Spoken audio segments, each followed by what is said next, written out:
comentarios del ingeniero José Blandón Castillo y, pues, el primer asalto. Señor Donald Trump ayer dijo que la propuesta para resolver esos problemas de tiroteos en las escuelas era armar a los profesores. Buenos días, Fernando. Bárbaro, ¿eh? Buenos días, Fernando. Buenos días a toda nuestra audiencia. Oiga, jueves 22 Esta noche. de febrero, esta noche es la noche. Es Vamos la a noche. ver. Ha habido muchos debates sobre cómo calificaron a Sam y Sandra, pero bueno, esta noche vamos a ganar. Bueno, la verdad es que los comentarios de panameños a Prince Royce son Mortales. pero Mortales. Pero así es, cuando uno es fanático, es fanático. O sea, uno puede ser fanático en la música, en el béisbol. béisbol, en fútbol. Lo que usted no puede ser fanático es en la vida, porque ahí sí se murió. Oiga, antes que ir al tema, los temas centrales internacionales, quisiera hacer una pequeña reflexión, porque en el día de ayer falleció William Franklin Billy Graham Jr., uno de las grandes personalidades del siglo XX. Hablando de grandes comunicadores. Precisamente televangelista, y yo para recordarlo le he traído a ustedes, sobre todo aquí, para el momento, un pasaje del pensamiento de este hombre que tuvo una impronta mundial. Predicó a más de 215 millones de personas directamente. Eso sí es un buco de gente, ¿eh? Un buco de gente. Fíjese esto, la cita que le tengo. Decía Billy Graham que él está a favor de la moralidad, pero la moralidad va más allá del sexo y llega hasta la libertad humana y la justicia social. Y establecía Billy Graham que como Cristo Jesús no tenía partido, no es correcto que los evangelistas estén militando en asuntos políticos. Y dijo además que él se había equivocado porque él estaba inscrito como demócrata, pero que él había cometido algunos errores porque algunas veces se acercó a la política y dijo, en 1973 he tomado la decisión de alejarme de eso, porque ese no es el camino que yo escogí. Se lo dejo para reflexión, pero además mire la calidad de hombre y de su intelectualidad. Fue un luchador de los derechos humanos. Él no predicó en Sudáfrica hasta que el gobierno no permitiera que blancos y negros que asistieran pudieran sentarse igualmente. Predicó en Corea del Norte, en la República Popular China, en Rusia, en la República, la Unión Soviética, cuando era el telón. Predicando la paz, la lucha por el entendimiento y por los derechos humanos. Como todo hombre, tiene sus imperfecciones. Cuando llamó a los judíos la sinagoga de Satán. Y muere a los 99 años, siendo uno de los hombres, él fue el que dio el sermón, ¿se acuerda aquel hermoso sermón cuando el atentado en Nueva York? Él fue el que lo dio. Tenía Parkinson, cáncer de próstata, hemorragias. Vivió una vida de sus últimos años muy dura, pero siempre estuvo el coraje de seguir viviendo. Su pensamiento es digno de que las iglesias evangélicas lo estudien, pero más que lo estudien, le vuelvo a citar. Dice Billy Graham, estoy a favor de la moralidad, pero la moralidad baja más allá del sexo y llega hasta la libertad humana y los derechos. Eso es. Y la justicia social. ¿Le parece? Así debe ser, hombre. Mi testimonio de aprecio a una de las grandes mentalidades del siglo XX. Puede usted no compartir sus criterios, pero nadie le puede negar a él el papel que jugó este televangelista, que fue uno de los primeros en utilizar la televisión masiva como medio de comunicación. Bien. En los Estados Unidos, como usted señalaba, le voy a señalar algo para que nosotros aquí aprendamos un poco. Nosotros nos gusta citar cosas y no aprendemos. Fíjese lo que pasa en los Estados Unidos. Desde que se dio la masacre allá en Parkland, en Florida, la CNN montó un evento que anunció para ayer, a las 9 de la noche, en la que iba a ser una especie de cabildo abierto, lo que llama un cabildo abierto, sí, con la participación, con la participación de políticos del Estado y los estudiantes de la escuela de Parkland. Un evento que captó la atención de todos los Estados Unidos. Bueno, como contrapartida, el equipo de comunicación del presidente de los Estados Unidos, Donald Trump, monta unas horas antes del evento de anoche de la CNN una emotiva reunión entre el presidente de los Estados Unidos, su secretaria de Educación y el vicepresidente de los Estados Unidos y el staff de la Casa Blanca, con un grupo de padres y estudiantes que los padres perdieron a sus hijos en diversos eventos de asesinatos masivos, de masacres, muy parecidas a la de Parkland. Fue un acto muy emotivo donde el presidente tuvo que manejar el testimonio de más de 20 estudiantes y padres de familia que en forma emotiva le decían que había que hacer algo. El evento como tal constituyó desde mi punto de vista y desde el punto de vista de la opinión pública en los Estados Unidos un éxito de comunicación. Esa es la forma como reaccionar en comunicación a los eventos es una desgracia de ese tamaño. De ese tamaño y además a lo que venía en la noche. Desde el punto de vista comunicacional estuvo excelente. Donde el presidente la dañó fue cuando alguno de los padres propone que los maestros deben estar armados y él dice que sí, que eso sería una buena idea. Usted se imagina en las escuelas de los Estados Unidos que para resolver un problema que tiene que ver con el control de las armas, él se negó a hablar del control de las armas, él habló de control de permisos, pero no de las armas. Y dijo que estarían estudiando la posibilidad de que los maestros de los Estados Unidos estén armados en sus escuelas. Miren qué clase de ñamería. Usted se imagina... El chocolate de 2 tazas. Bueno, porque además también hay maestros con estrés. Sí. Usted se imagina que esas armas los mismos maestros las usan con sus estudiantes. Entonces, esto es un hecho bien planteado desde el punto de vista funcional, pero mal manejado desde el punto de vista estratégico. Eso es lo que yo llamo cuando los dirigentes no están en sintonía con lo que está ocurriendo con el electorado. Mientras eso ocurre en la tarde, en la noche, en Cabildo, donde participa Rubio y los dirigentes, los muchachos se han portado. Yo me sentí orgulloso de la juventud norteamericana, como me siento orgulloso de la juventud panameña, porque fue nuestra juventud, la que sin importar los riesgos salió a la calle a defender nuestros derechos. Muchos de nuestros jóvenes murieron en las calles derramando su sangre en la lucha anticolonial. Entonces yo me sentí orgulloso de esos muchachos hablando, porque son muchachos de 14, 15, 17 años, en pleno desarrollo. Todavía no han dejado el sabor de la manta de su casa. Ni siquiera son estudiantes universitarios, son secundarios. Y hablando con ese nivel de firmeza, le decían a los políticos, llegó el momento de dejar de hablar para actuar. Se está creando un movimiento interesante en los Estados Unidos con la participación de la juventud. Sería importante que nuestros dirigentes políticos, hombre, se metan a la CNN, a la Casa Blanca y escuchen cómo piensa esa juventud, que no tengo la menor duda, Fernando y estimados televidentes, que está en conexión con la juventud del mundo. Decenas de miles, de millones de correos electrónicos de nuestra juventud, incluyendo de Panamá, están llegando hacia los jóvenes norteamericanos en solidaridad y brindando la idea de cómo actuar. Este movimiento está en desarrollo en los Estados Unidos.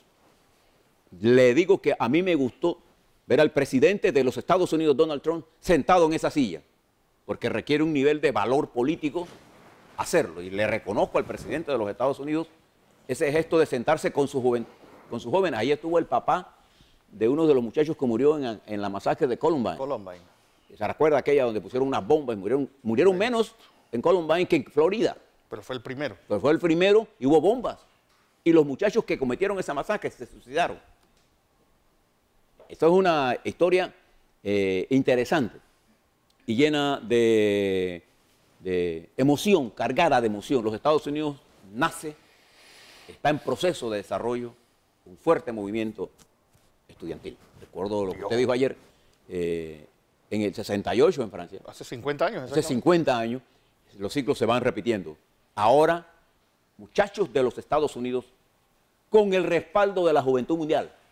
En la época de redes sociales. En la época en que tú te combinas de tú a tú, redes sociales. Y una niña decía, yo me puse a hacer investigaciones. Me gustó. Me gustó en el sentido de que solo Frank Fanon, uno de los grandes psiquiatras que trabajó en la guerra de Argelia, descubría que para poder rescatar a los jóvenes argelinos que habían sufrido grandes traumas, violaciones, asesinatos de sus hijos, era la liberación que se conseguía a través de la lucha por la independencia, la que los liberaba de esa fuerza negativa que los hacía asesinos. 2 niños argelinos en la lucha de liberación asesinaron a 2 niños franceses. Los Pienois. Como una parte de la guerra. Y él hizo el análisis psiquiátrico. Eso se llama, el libro se llama Los Desesperados de la Tierra, de Frank Fanon. Es un psiquiatra de aquí, de las Islas del Caribe, ¿no? De manera que presten atención a lo que está ocurriendo. Mientras eso pasa, hay una serie de procesos electorales, estimados televidentes, que se están ocurriendo en nuestra América. Uno de ellos, que se va a definir el 1 de abril, allá en Costa Rica, entre el candidato evangelista, Fabricio Alvarado, y el candidato oficialista, que también es Alvarado, se llama Carlos Alvarado. Ambos son periodistas. Uno de deporte. Y este candidato evangelista, usted tiene que oír lo que dice. Y Costa Rica ha quedado atrapado entre este candidato evangelista, sin saber nada absolutamente de lo que debe hacer para resolver la crisis profunda en que se encuentra ese Estado, y otro que piensa que las medidas populistas son las que van a salvar a Costa Rica. Entonces uno puede decir, Dios salve a Costa Rica. Porque cada dado mano de una decisión que cualquiera que escoja será mala. Y le dice a alguien que conoce perfectamente la política de Costa Rica. También habrá elecciones en México, y donde la situación se ha llevado a tal nivel que la confrontación ha hecho casi imposible de predecir qué es lo que va a ocurrir en ese país. Pero la situación de los Estados Unidos está impulsando el radicalismo de México. Fíjese que hay un candidato izquierdista tradicional como López Obrador, y hay un candidato impulsado por el PAN de la derecha y el PRD de izquierda. ¿Qué podrá salir de esa alianza? 2 que son agua y aceite, sí. ¿Unidos para qué? El destino de México está, veremos. Y estábamos a punto de que se produzca un cambio de gobierno en Perú por la caída estrepitosa del señor Pablo Kuczynski. Y va a haber elecciones en Brasil, sin saber exactamente cuál será el destino de Lula da Silva, que es el dirigente natural, que si hubiese elecciones ganaría abiertamente. Y habrá elecciones en Venezuela. Ayer decía el señor Maduro, en esa arrogancia típica de él, que con o mutuo o sin mutuo habrá elecciones. E incluso ahora ya van a proponer que están interesados en hacer elecciones legislativas en una oposición que todavía no logra tener un discurso unitario. Ayer decidieron que no iban a correr, pero no se han quedado sin estructura interna. Un día dicen que sí, otro día dicen que no. Ya verá por ahí alguien que sí va a correr. Pues. Sí. Entonces, esta situación que está ocurriendo en el mundo, y no se olvide de las elecciones en Colombia, porque Colombia es un país muy importante para nosotros, no solo por ser frontera, sino porque Colombia es uno de los principales inversores en nuestro país. Una gran parte de los depósitos en nuestros bancos son de Colombia. Entonces, por eso es que uno debe mirar el panorama internacional.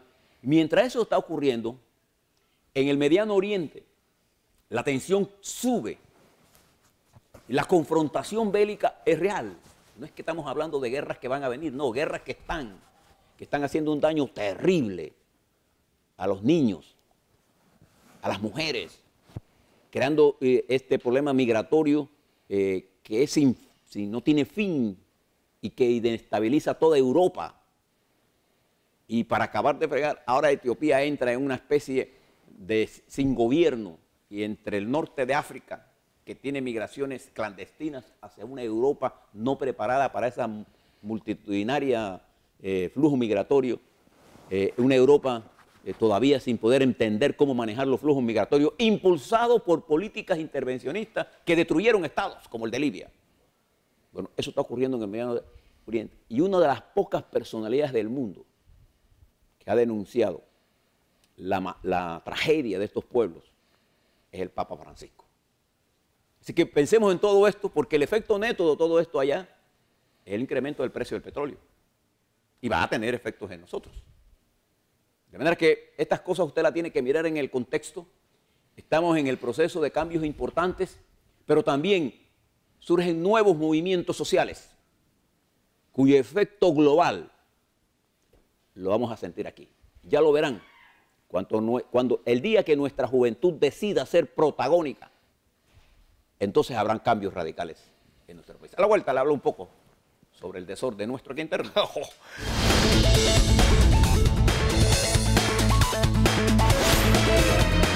Comentarios políticos del ingeniero Blandón. Antes, una corrección que me manda Penny Enríquez, que el libro realmente es Los condenados de la tierra.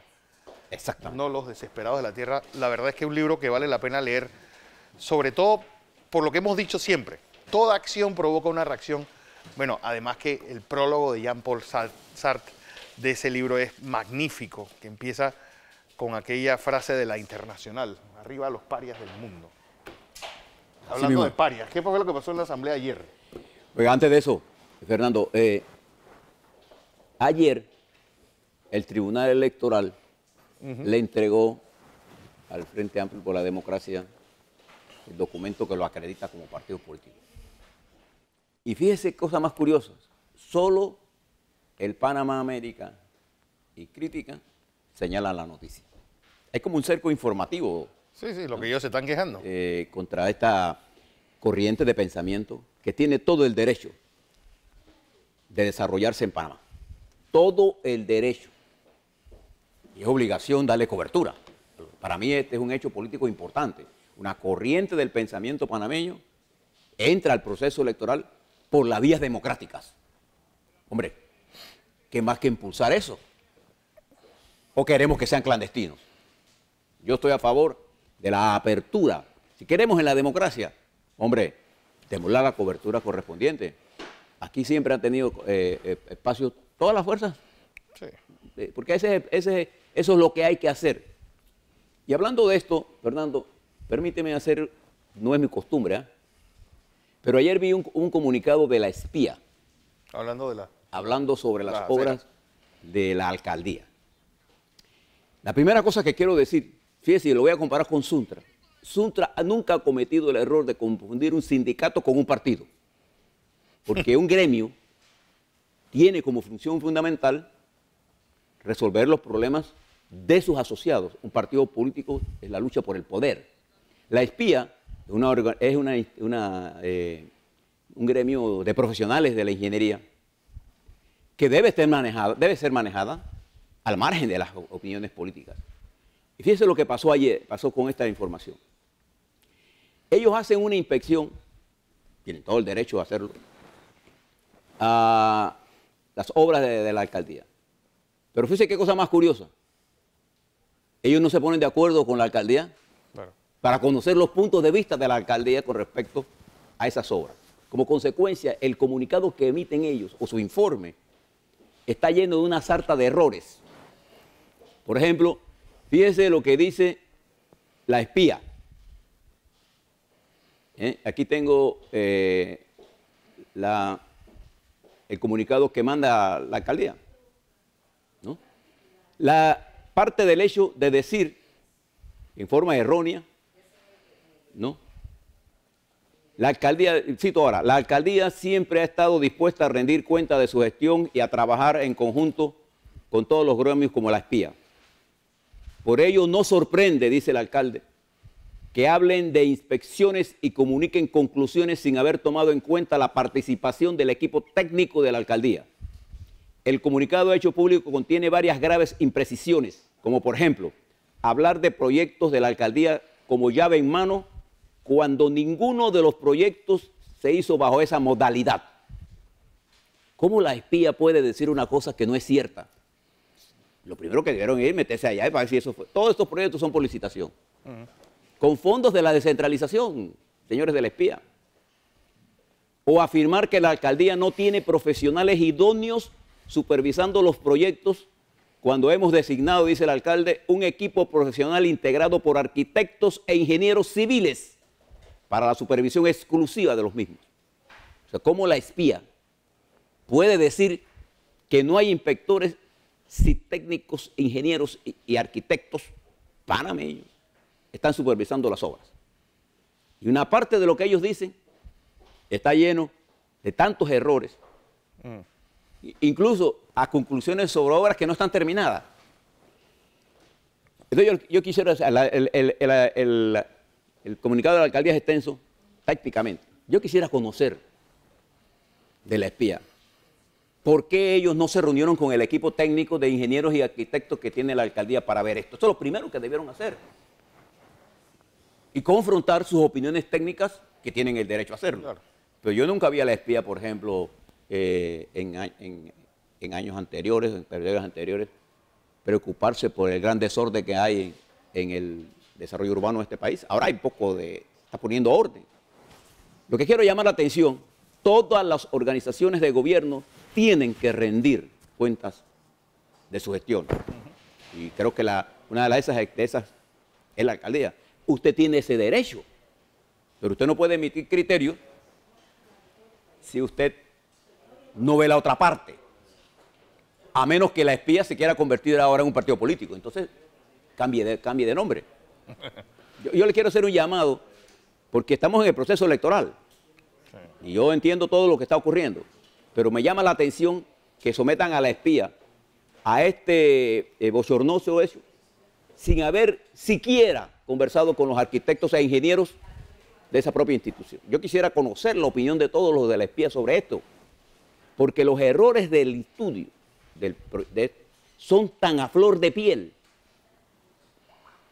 que no dejan más que pensar que fue hecho con una intención malsana. Y le llamo la atención porque la espía es una organización que merece el respeto, pero para merecer el respeto hay que ganárselo.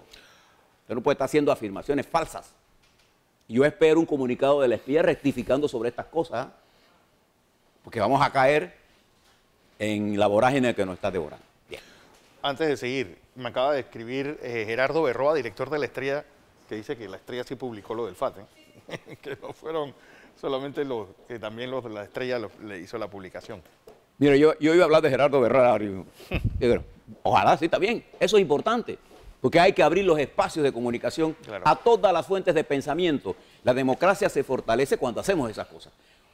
Fíjese, hoy hay un editorial de La Estrella de Panamá, escrito por Gerardo Berroa precisamente. Y termina el editorial, voy a citarlo de memoria, diciendo que ojalá que si hay algún dirigente panameño, y aquí que está nuestro amigo Mirones, ojalá no escuche esto, que pudiera entender, que esté a la altura de las necesidades que el mundo en general le plantea a un dirigente de Panamá. O será otra parte del montón. Y se refiere, no será otro más del montón. Y se refiere precisamente, Gerardo, al hecho de que nuestra dirigencia está detenida. Mirándose el ombligo. Mirando ni siquiera el ombligo a veces. Sí. Mirando intereses muy particulares. Y fíjense lo que está ocurriendo en la Asamblea Nacional. Los partidos, todos los partidos en general, han quedado supeditados a direcciones con control de los diputados. Y la hermenéutica, es decir, la forma de actuar de la Asamblea, es una permanente negociación entre quien ejerce el Ejecutivo y quien ejerce la dirección de la Asamblea Nacional. Eso es aquí en todas las democracias del mundo. O sea, siempre hay una juego de arreglos. En ese juego de arreglos, en Panamá, el problema es que no existe balance de poder. Entonces yo no me voy a entretener ahora si van a aprobar o no van a aprobar en la Asamblea, porque en la Asamblea va a haber un acuerdo entre el Ejecutivo para hacer lo que tengan que hacer. Mi preocupación no es esa. Mi preocupación es que los partidos han quedado en manos de la agenda legislativa circunscrita a los intereses muy específicos de los circuitos electorales representados por los diputados. Y eso es normal. Eso siempre ha sido así. El problema en este momento es que el país enfrenta riesgos globales infinitamente mayores que incluso bajo la administración pasada de Martinelli. Los riesgos y oportunidades, pero más los riesgos de este quinquenio y del próximo quinquenio son infinitamente mayores. Y requerimos de inteligencias políticas con la capacidad de entender esta dinámica. Fernando, y por eso usted se fija, las cosas que están en el debate panameño, las cosas centrales que están en el debate panameño. Quedamos, por ejemplo, viendo a un procurador de la administración, por el cual yo tengo un absoluto respeto profesional y personal, diciéndole al presidente que respete el pacto por la justicia. El presidente de la República, mi querido procurador de la administración, y usted es el abogado de ellos, solo debe hacer lo que la Constitución y la ley le manda. Usted no le puede pedir al presidente que respete algo que no está en la Constitución y la ley. Y la Constitución establece cómo se escogen los magistrados. Nada más para entender, porque inventamos cosas al margen de la ley y después queremos darle a esas cosas al margen de la ley las características de leyes y constituciones. Porque los grupos sociales, estos grupos sociales entre comillas, y agrupaciones ahora, ya tienen una conducta política. Quieren ser de la sociedad civil, quieren ser partidos. Sin inscribirse. Sin inscribirse, sin la responsabilidad de ser partidos para decir que no son políticos. Todo aquel que le diga que no es político, no le pare bola. El que le dice a usted que no es político es porque es más político que los políticos. Quiere ocultar su verdadera identidad. Es un travestido político. Mi vida personal, por ejemplo, ha sido una militancia política permanente, desde que yo era joven. Ahí cuando comenzó Fernando a hablar de los Boy Scouts, cuando yo era niño, estaba en primer año secundaria, yo era miembro de los Boy Scouts. Después fui dirigente de la Federación de Estudiantes de Panamá. Y de ahí para adelante he sido un apasionado de la lucha política para la transformación de mi país. De manera que todo aquel que le diga que no es político, no le crea. Entonces, en la Asamblea, producto de todas estas discrepancias internas que hay entre los partidos normales, que en el PRD haya discrepancias políticas, hombre, eso es lo normal. Debería. Eso no es un convento. Que en el cambio democrático haya discrepancias serias, normal. Que en el panameñismo lo haya, que en el Molirena lo haya, que en el partido, eso es lo normal. Lo anormal es que los partidos están dejando de tener vida propia para entregársela a un debate parlamentario, que está circunscrito en su tiempo y en su espacio a cosas muy concretas. ¿Y qué es lo que este país necesita? Este país necesita que nuestros dirigentes alcen la mirada y miren el conjunto de lo que está ocurriendo para poder prever cuáles son los riesgos que debo tener cubierto en este proceso electoral, de manera que quien gane las elecciones en el 19 encuentre el país en las mejores circunstancias para hacer las transformaciones que él crea que hay que hacer por el bienestar del país. Pero aquí estamos actuando al revés. Aquí estamos haciendo, ¿cuál es el daño más grande que yo puedo hacer para dañar a mi adversario, sea este el gobierno, el PRD o el Cambio Democrático o quien sea, para que todo muera Sansón y los filisteos y para eso tumbo el templo? Entonces, esta realidad de la Asamblea no expresa una conexión entre el electorado. Fíjense, nosotros vamos a entrar a un proceso de un nuevo año escolar. Un nuevo año escolar que tiene todas las dificultades que tienen todos los años.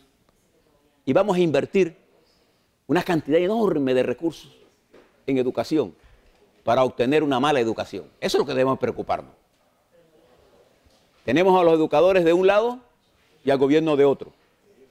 A los políticos cuando están en oposición están a favor de los educadores. Cuando llegan al gobierno son antieducadores. Y los educadores siempre juegan a la coyuntura del inicio de clases para salir al frente, pero nunca están preparándose para una verdadera reforma. Hablan de cositas por arriba. Entonces, todas estas cosas se las planteo porque es importante que los partidos se desteten de la agenda legislativa y comiencen a tener vida partidaria, que es Mire esto que pasó en los Estados Unidos. Estos cabildos en donde se le permitan a la gente hablar. Eso es lo que tenemos que hacer nosotros, escuchar a nuestro pueblo, pero escucharlo con respeto. Así es.